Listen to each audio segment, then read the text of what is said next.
지금으로부터 9년 전인 2013년 6월 저 윤창중은 대한민국의 좌파 언론과 좌파 세력에 의해서 난도질 당하고 생매당 당했습니다. 이른바 윤창중 워싱턴 사건이었죠.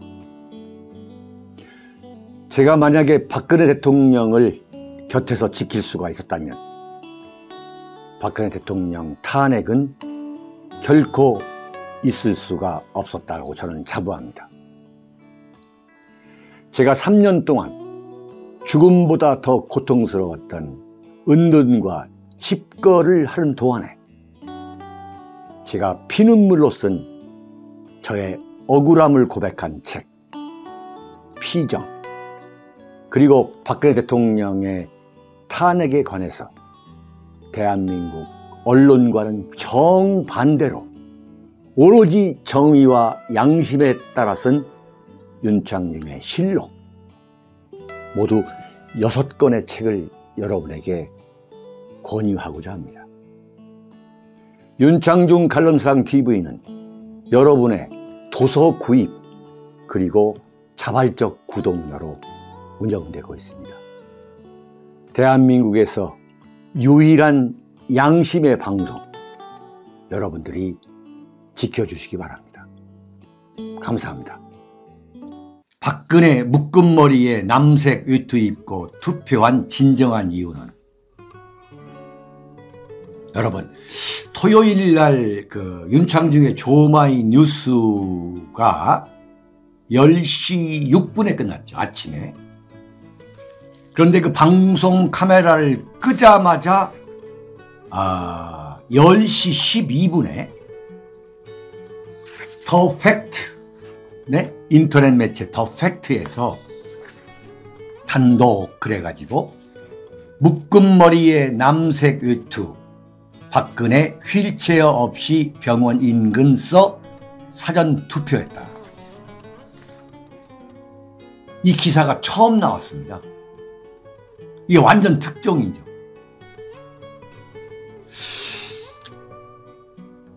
네, 대한민국에서 가장 정확한 파파라치가 더 팩트입니다. 근데 삼성 서울병원을 아마 물샐 틈 없이 지켰을 거예요. 더 팩트뿐만 아니라 모든 언론이. 그런데 정말 귀신도 모르게 박근혜 대통령이 그 삼성 서울병원에서 1km 떨어진 데라고 하죠. 1km 떨어진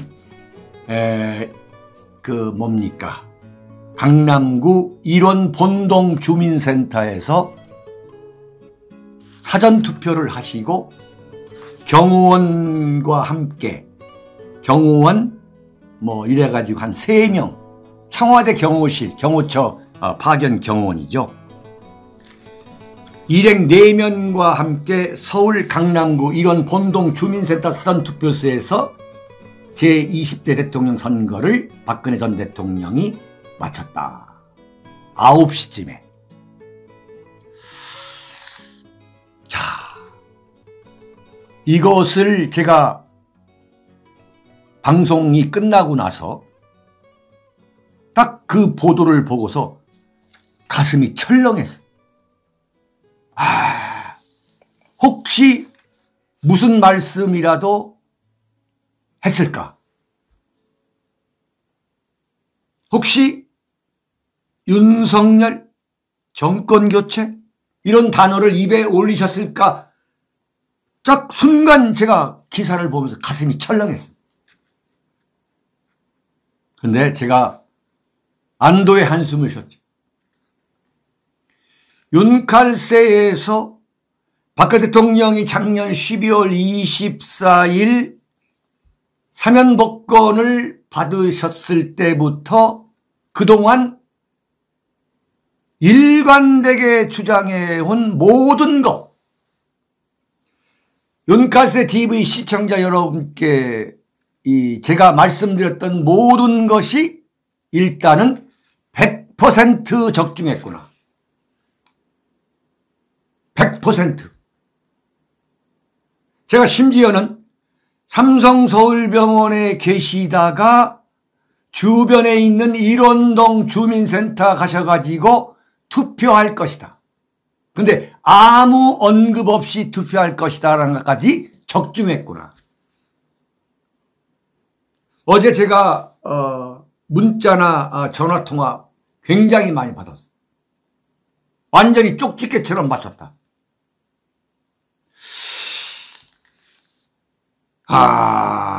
그렇구나. 한마디로 박근혜 대통령이 지금 정확하게 대한민국의 정국에 대한 정세 판단을 하고 계시구나. 그렇다면 지금까지 정말 피가 토할 듯이 박근혜 대통령이 어떤 빅피처를 그리셔야 되고 어떤 자세와 인식으로 국민 속에 들어가셔야 된다고 설파했던 그것이 헛된 일은 아니었고 박근혜 대통령이 빅피처를 그리시는데 다소나마 도움이 되는 건 아니냐라는 저 개인적으로 위로를 받았어요.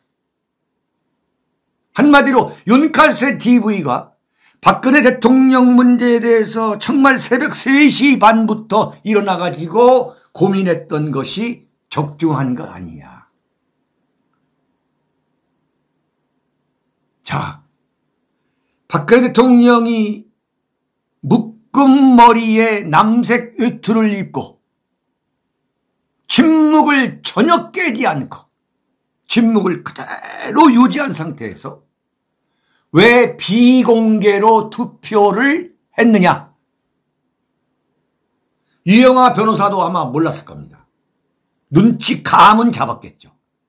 그러나 유영하 변호사하고도 가지 않았어요. 청와대 경호처 경호실 직원들 4명과 함께 갔어요. 그런데 이 투표 사실이 알려지게 된 게 바로 더 팩트지가 이걸 딱 포착하고서 일원본동 주민자치센터에 가서 그 선거 관리를 했던 그 직원한테 들은 거예요. 직원한테. 그러니까 9시 투표하고서 그게 생 거지. 완전히 물먹었는데. 근데 사진 촬영을 파파라치 이 소위 말하는 더 팩트가 못했어요. 더 팩트가 이건희 회장이 삼성병원에 장기 입원했을 때 그 누워있는 사진까지 찍은 데가 바로 더 팩트입니다. 윤창중이가 3년 동안 집거할 때에 이른바 장말머리에 네, 그 사진 찍은 게 더 팩트거든요. 근데 이번 사진 촬영을 못했어요. 그만큼 박근혜 대통령은 대단해요. 엄청난 겁니다. 정말 완벽한 보안 상태에서 투표를 마치고 돌아온 거예요. 그래서 나중에 혹시 기자들이 알게 되면 유영하 변호사한테 전화가 올 거니까 그 유영하 변호사한테 필요한 이야기만 딱 해준 거죠. 다 감동입니다. 박근혜 대통령이 휠체어 없이 자신의 발로 걸어서 네? 투표를 했다. 자, 그거 하나만으로도 정말 나는 엄청난 감동이더라고. 정말 눈물 나는 거다. 박근혜 전 대통령은 5일 오전 9시쯤 경호원 등 일행 4명과 함께 서울 강남구 일원본동 주민센터 사전투표소에서 20대 대통령 선거 사전투표를 마쳤다. 이게 꿈이가 생깁니다. 네? 지금 103일째 4일째 돼. 2번. 일원본동 주민센터에서 만난 한 투표관리원은 박근혜 전 대통령이 단정한 복장과 차분한 표정으로 투표를 마쳤다. 휠체어에 타지 않고 주변의 도움 없이 정상적인 걸음으로 투표를 마치고 돌아갔다. 정상적인 걸음으로. 올린 머리가 아닌 묶은 머리에 남색 외투를 입었다. 오랜 기간 병원 생활을 했다고 보이지 않을 만큼 단정한 모습이었다. 저는 정말 이 투표관리원하고 더 팩트 기자한테 정말 저는 개인적으로 감사해, 정말 너무 고맙습니다. 토달지 않고, 그 투표관리원이 토달지 않고 객관적으로 증언을 했고, 이 더 팩트가 객관적으로 보도한 거, 사실 보도한 거. 박근혜 전 대통령이 사전투표를 마친 일원본동 주민센터는 삼성 서울병원에서 1km 이내로 차량으로 약 3분이면 이동이 가능한 위치다. 자, 여러분, 지금부터 왜 박근혜 대통령이 묶은 머리에 남색 외투를 입고 침묵을 지키는 가운데 왜 비공개 투표를 한 진정한 이유에 대해서 제가 여러분에게 예측을 하겠습니다. 여러분, 제가 박근혜 대통령이 일원동으로 나와서 투표하고 다시 들어갈 것이다, 이런 예측이 가능한 이유가 뭘까요? 정치는 사람을 알아야 돼요. 사람을 보면 알 수 있어요. 저는 이 기사를, 박근혜 대통령이 투표를 했다는 기사를 보면서 이야, 박근혜 대통령은 정말 독하다. 결코 무너질 인물이 아니구나. 네? 국민들한테 만에 하나 자신이 투표하는 장면이 노출될 경우 절대 무너진 모습을 보여주지 않기 위해서 정말 목숨을 걸고 자신의 건강 회복에 힘을 썼구나. 이것도 맞은 거예요. 이것도. 박근혜 대통령이 왜 퇴원을 늦추느냐, 제가 분명히 말씀드렸어요. 박근혜 대통령이야말로 대중의 시선을 엄청나게 신경을 쓰는 스타일이기 때문에 만약 박근혜 대통령이 사진이 찍혔을 때에 만에 하나 국민들 소리에서, 국민들 속에서 에이, 박근혜 갔네, 박근혜 갔구만, 뭐 물이 갔네, 이런 소리가 절대 나와서는 안 된다. 정말 목숨을 걸고 건강을 회복하기 위해서 노력했구나. 네? 자, 오랜 기간 병원 생활을 했다고 보이지 않을 만큼 단정한 모습이었다. 아, 박근혜는 정말 독하다. 결코 무너질 인물이 아니다. 언제 그런 일이 있었느냐는 듯이 탁 와가지고 투표를 한 거야. 아, 나 상상만 해도 다 머릿속에 그려져. 제가 왜 이런 이야기를 하냐면, 제가 그 인수위원회 대변인을 할 때에, 네? 인수위원장 그 김용준 헌재 소장, 그 전 헌재 소장이 총리 내정자로 내정이 됐죠. 박근혜 대통령의 초대 총리로. 근데 두 아들 병역 문제를 언론이 집중적으로 물고 늘어진 거예요. 그래가지고 김용준 헌재 소장이 총리로 내정된 지 닷새 만에. 그때 오후 2시에 청와대 앞에 통인동 대통령 당선자 사무실에서 인수위 업무 보고를 받게 되었어요. 오후 2시부터. 그때 사회분과위원회. 네?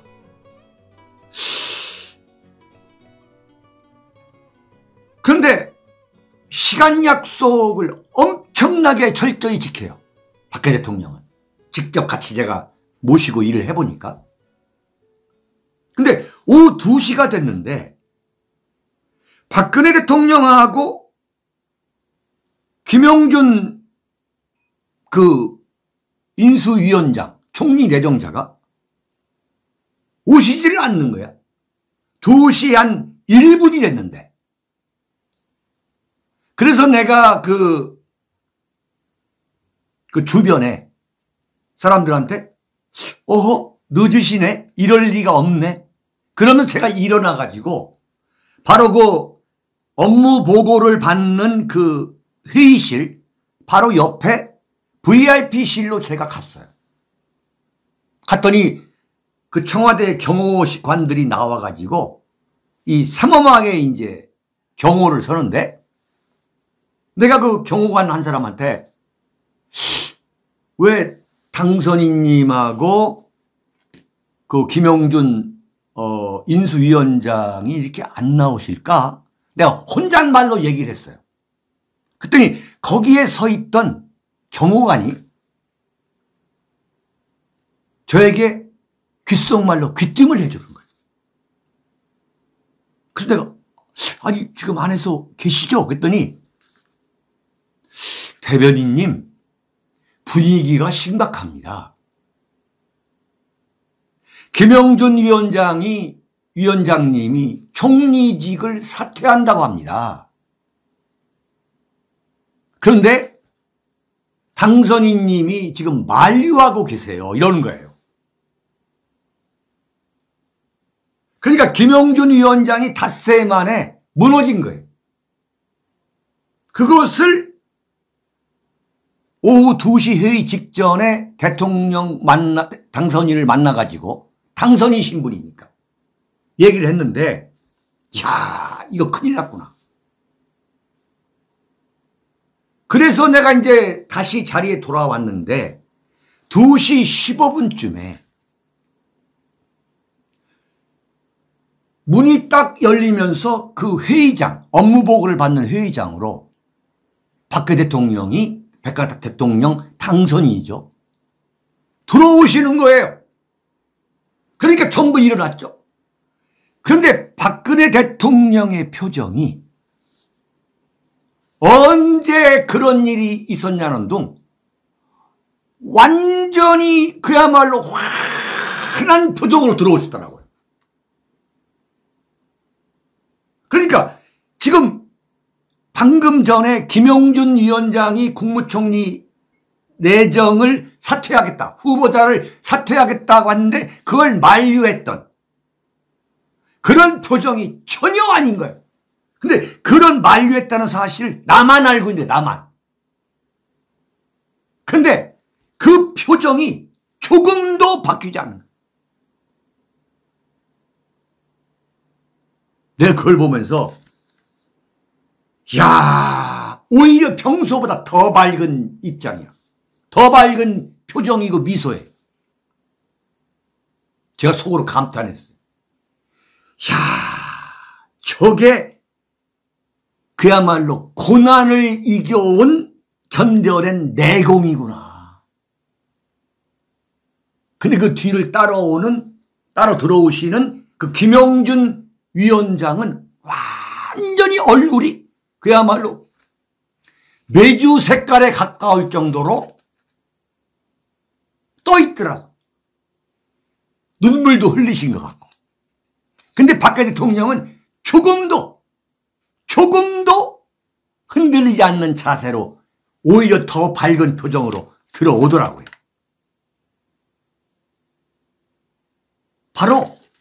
바로 그런 표정으로 어제 그저께 투표를 했을 거예요. 투표장에 탁 나타났을 때 그 투표 관리원들이 깜짝 놀랄 정도로 언제 그런 일이 있었냐는 표정을 나는 지었기 때문에 지금 투표 관리원들이 이런 이야기를 나는 했다고 봅니다. 이야, 무서운 거죠. 네? 제가 그때 정말 그 장면을 잊지 못해. 역시 박정희의 딸이구나. 그 엄청난 박정희 대통령의 시에 그 전에 22살의 나이에 그 어머니의 암살, 그리고 11.6, 그 다음에 18년간의 은둔, 그리고 그 과정의 엄청난 시련.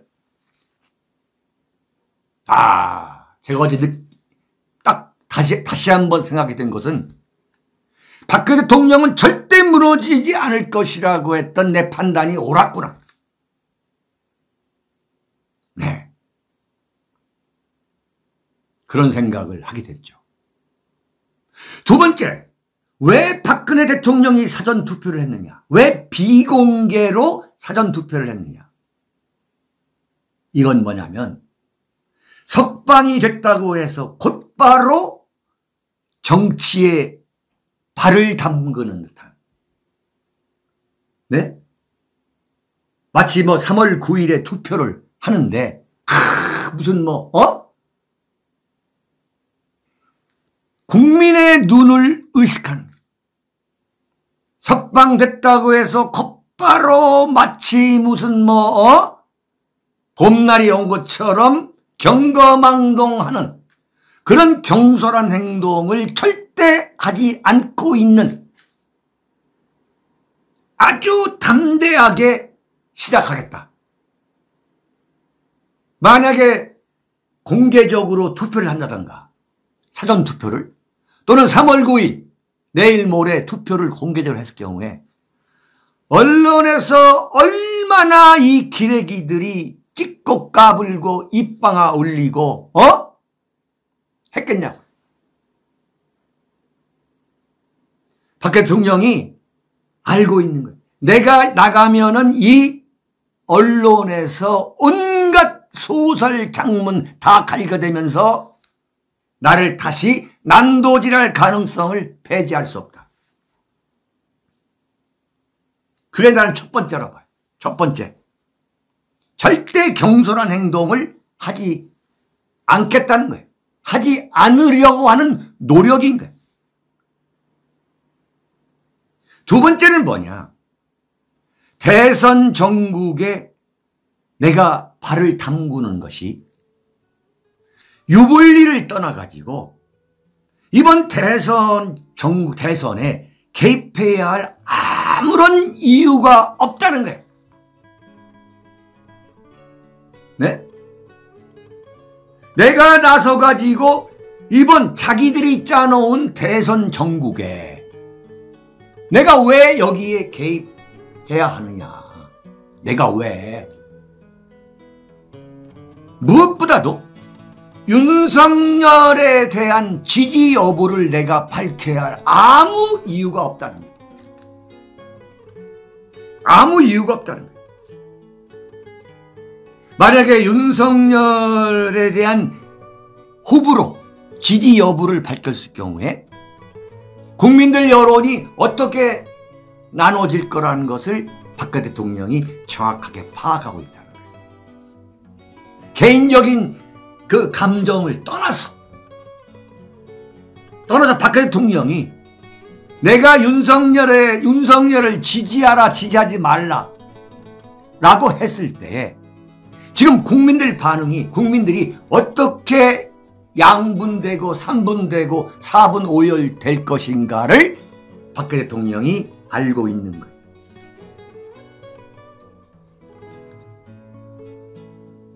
서두르지 않겠다는 거지. 진실규명과 명예회복 문제, 이거 서두르지 않겠다는 거예요. 석방되고 병원에서 나오자마자 투표했는데 거기서 무슨 정권 교체니 윤석열을 지지하니 마느니 이런 이야기를 해야 할 아무 이유가 없다는, 그렇지 않을 것이라고 하는 윤칼세의 그 예상과 박근혜 대통령의 전국에 관한 그 판단이 똑같다는 거예요. 똑같다는 거예요. 정말 똑같은 거예요.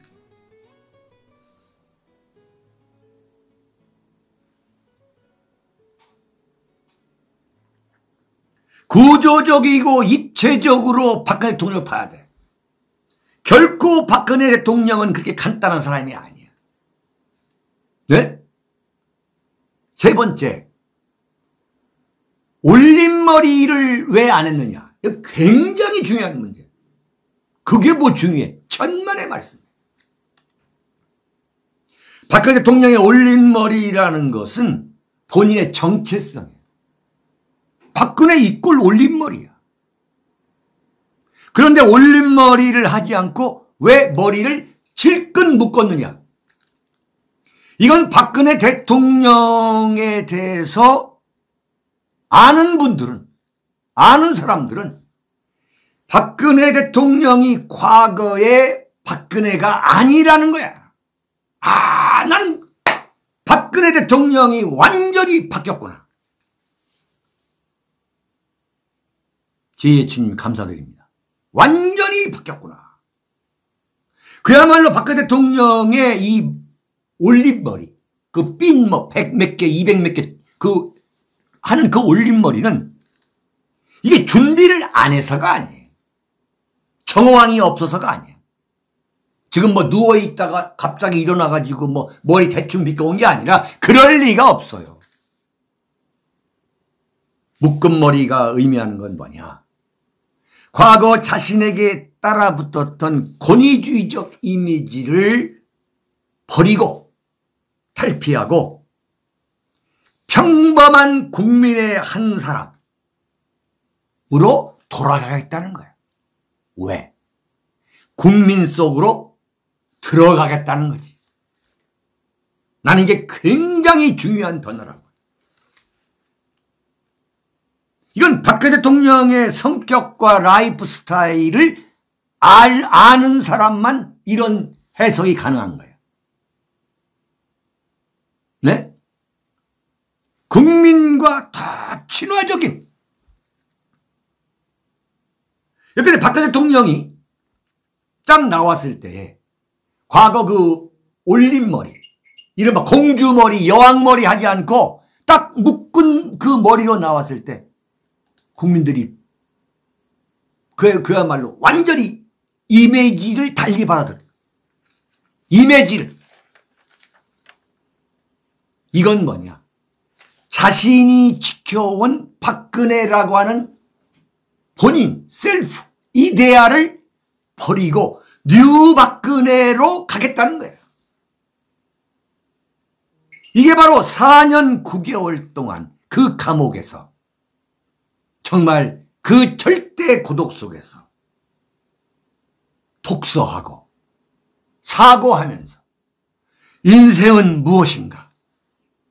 신은 존재하는가? 네? 나는 어떻게 살아야 되는가? 한마디로 박근혜 대통령은 4년 9개월 전 감옥에 들어가기 전보다 더 인간적이고 더 철학적이고 더 종교적인 인물로 나는 바뀌었다고 보는 거예요. 권력은 정말 무상하더라. 부질없더라. 네?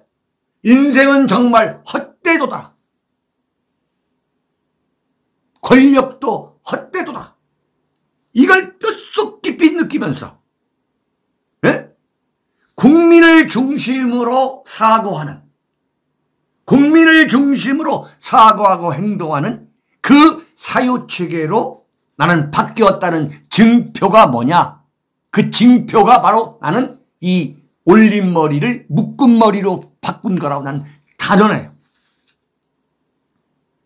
왜 그랬느냐? 감옥 안에서 자신을 버텨준 거. 이게 누구야? 이게 권력이었어? 자신 때문에 권력을 향유했던 친박계였어? 아니었거든. 국민이었어. 8만 5천 통의 편지 중에서 8만 통 이상은 아무 박근혜 대통령과 물 한 잔 마신 적도 없고 박근혜 대통령의 얼굴을 본 적도 없는, 일면식도 하지 않은 일반 민초 국민들이었을 거라. 태극기를 들고 온 사람들이고. 그래서 나는 박 대통령이 이 태극기 세력을 절대 나는 배신할 리가 없다. 외면할 리가 없다. 나는 그 확신하는 거야. 이게 맞는 거야, 이게. 내가 결코 의존할 수 있는, 내가 의지할 수 있는 그것은 권력이 아니라 국민이다. 네? 내가 결과적으로는 뭐 그게 거짓의 산이든 모함이든 조작이든 가짜뉴스든 간에 결국 결과적으로 뭐냐? 국민에 의해서 버려졌다는 생각을 박근혜 대통령도 많이 하셨을 거예요. 그러나 그 감옥 안에서 이 박근혜가 지금 살겠다고 버틸 수 있는 그 힘의 원천은 뭐냐? 그건 국민이란 말이야. 국민의 성원인 거야. 네? 국민 없이는 살 수가 없는 거야. 이걸 절감한 거야. 국민에 대한, 나를 버린 국민에 대한 원망보다는 국민의 부름을 받기 위해서는 내가 바뀌자, 내가 바뀌자. 이게 바로 뭐냐? 올린 머리를 묶은 머리로 바꾼 거다. 자, 여러분, 그리움은 아무에게나 생기지 않습니다. 이 그리움이 누구겠어? 국민이거든. 국민에 대한 그리움. 내가 언젠가는 국민들의 여러 같은 지지와 성원을 받는 그날로 돌아갈 것이다라고 나는 권토 중내에 나날을 보냈다고 봐요. 자, 네 번째. 남색 외투를 어떻게 입은 거냐? 뭐 민주당을 지지한다? 말도 안 되는 이야기. 박근혜 대통령이 이재명을 지지한다? 말도 안 되는 얘기. 무슨 뭐 박근혜 대통령이 마음속으로 윤석열을 찍었을 것이다? 홍문종 이야기가? 홍문종 씨는 말이에요. 일말의 양심이 있어야 되는 거야. 당신이 박근혜 대통령이 기표하는 그걸 봤어? 응? 완전히 박근혜 발의해가지고 윤석열한테 달라붙으려고 하는 그 저질, 그 저급한 수작. 박근혜 대통령이 왜 남색 외투를 입었느냐? 2017년 3월 30일 구속 하루 전에 이른바 검찰 폴리스 라인 앞에 섰을 때에 입었던 옷이 바로 그 남색 외투야. 내가 볼 때 이거 비싼 것도 아니야. 최순실이가 어마어마하게 비싼 옷을 갖다가 입혔단 말이야. 새빨간 거짓말인 거야. 정말 천벌을 맞아야 돼. TV조선은 천벌을 맞아야 돼. 전직 대통령이 검찰 폴리스 라인에 섰을 때 그 치욕이라는 건, 이야, 한 시대를 풍미했던 최고 권력자가 그 파면을 당해가지고, 네? 파면 당한 지 20일 만에 검찰 폴리스 라인 앞에 서가지고 그 다음날 2017년 3월 31일 새벽 3시에 화장을 지우고, 네? 그 호송차, 그 뒷차 가운데에 껴가지고 서울구치소로 호송됐을 때 그 입었던 옷을 박근혜 대통령이 다시 입고 나온 거야. 네? 유영하 변호사 얘기가 뭐냐면, 그때 들어갔을 때, 감옥에 들어갈 때 입었던 그 옷이 보호자가 유형화로 돼 있으니까 그게 왔길래 드라이를 해서 갖고 있다가 이번에 드린 거라고. 정말 불쌍한 거. 모든 짐은 지금 경기도 과천 컨테이너 박스에 들어있는 거예요. 그러나 만약에 박근혜 대통령이 그 컨테이너 박스에 들어있는 옷 중에 어떤 옷을, 새로운 옷을 입고 싶었다면은 그건 찾아서 입으면 되는 거예요. 예? 찾아서 입으면 되는, 뒤져가지고. 이사할 때 뭐 옷 상자 이런 거 따로 다 했을 거니까. 내가 볼 때 박근혜 대통령이 그 검찰 폴리스 라인에 섰을 때의 그 옷과 감옥으로 끌려갈 때 그 옷을 입은 이유가 뭐냐 이게. 응? 이건 묶음머리 다음으로 굉장히 중요한 의미가 있는. 무슨 얘기냐? 그날의 추억을 결코 잊지 않겠다는 거야. 응? 내가 그날의 추억을 만회하기 위해서 결사항전으로 나서겠다는 거야. 그래서 머리를 묶고 그날 입었던 그 남색 코트를 다시 입고 나온 거야. 정말 눈물 나는 이야기야, 이건.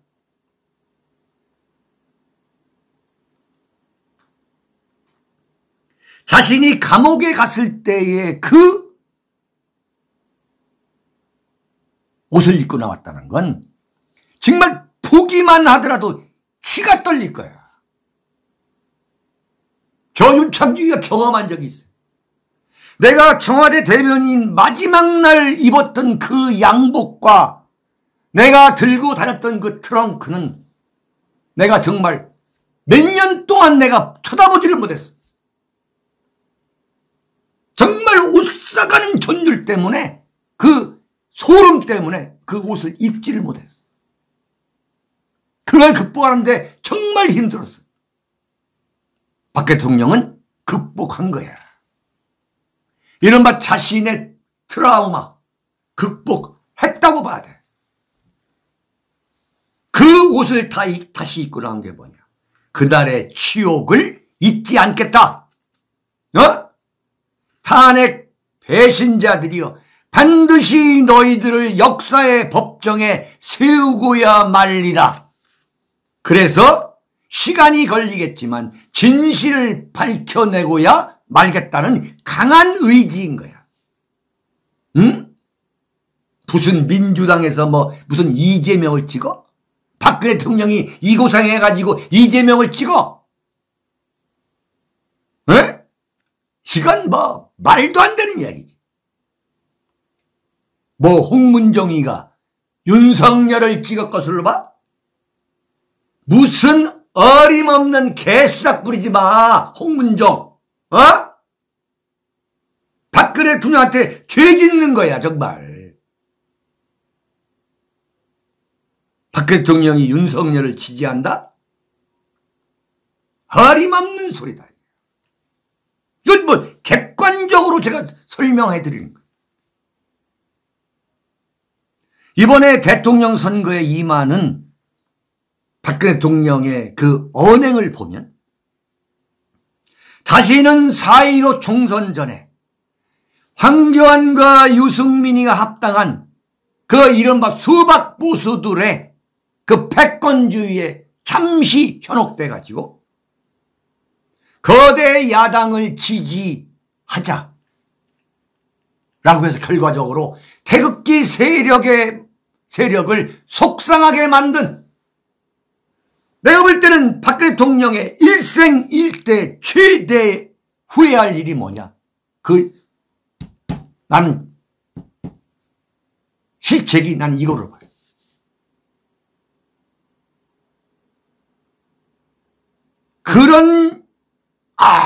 내가 이거 실수했구나. 내가 이거 실수한 거다. 다시는 이 수박보스들한테 넘어가지 않겠다. 네? 박근혜 대통령이 병원에서 나오시게 되면 3월 9일을 넘기실 겁니다. 내가 볼 때는. 넘기셔서 나오게 되면은 나는 다시 은둔과 침묵 속으로 들어가신다고 봐요. 왜? 두견세가 올 때까지 더 기다리겠다. 네? 첫째. 두 번째. 윤석열이가 되든 이재명이가 누가 되든 또다시 자신들 앞에 엄청난 정치적 시련이 닥쳐올 것이다. 이재명이가 되든 윤석열이가 되든 간에 박근혜 대통령 입장에서는 오히려 문재인보다도 더 어려운 정국이 전개될 것이다. 가만히 두겠냐 이거야. 지금 달성에 가기 전에도 달성에 그 엄청난 국민들이 인산인해를 이루고 운집하고 있는데 그런 박근혜 대통령을 가만히 두겠냐 이거야. 누가 대통령이 되든 간에. 이걸 박근혜 대통령이 정확히 알아야 되고 나는 알고 있을 것으로 장담을 해요. 그래서 3구 대선 이후 엄청난 국가적 혼란에 3구 대선은 엄청난 국가적 혼란의 시작이 될 것이다. 이런 정세 분석도 나는 하고 있을 걸로 봐요. 제가 단언합니다. 3월 9일 이후 누가 대통령이 되든 간에 이른바 결코 불복하지 않을 거예요. 누가 되든 간에. 한 번도 경험하지 않은 대한민국 최악의 정치적 혼란이 올 것이다. 두고 보십시오. 그렇게 되면 국민이 박근혜 대통령을 불러들이는 날이 생각보다 빨리 올 수 있다. 민심은 조변석게 하는 겁니다. 민심은. 박근혜 대통령이 왜 나서지 않느냐? 왜 구국의 구원투수로 등장하지 않느냐라는 민심이 대한민국을 넘쳐나는 날이 올 거라 이거야. 응? 누가 감히 박근혜를 감옥에 넣느냐? 누가 감히 박근혜를 탄핵시켰냐라고 하는 거대한 국민적 각성과 반성, 회고가 일어날 것이다. 이게. 박근혜 나와라. 나는 그게 2024년 총선이 될 걸로 봐요. 박근혜 대통령은 이 총선의 기회를 놓치지 않을 것이다. 그래서 박근혜 대통령이 전면에 나서든 안 나서든 간에 제1당을 만드는 게 박근혜 대통령의 첫 번째 최고의 이건 목표가 된다. 피할 수 없는 운명이다 이게. 그래가지고 2024년에 제1당을 만드는 거. 이게 바로 박근혜 대통령이 대한민국을 위해서 해야 할 일이 있으면 하겠다라고 감옥 안에서 다짐한 거. 이게 바로 박근혜 대통령의 두 어깨에 부여된 숙제라고 나는 봅니다. 여러분 첫 번째가 좀 길었습니다.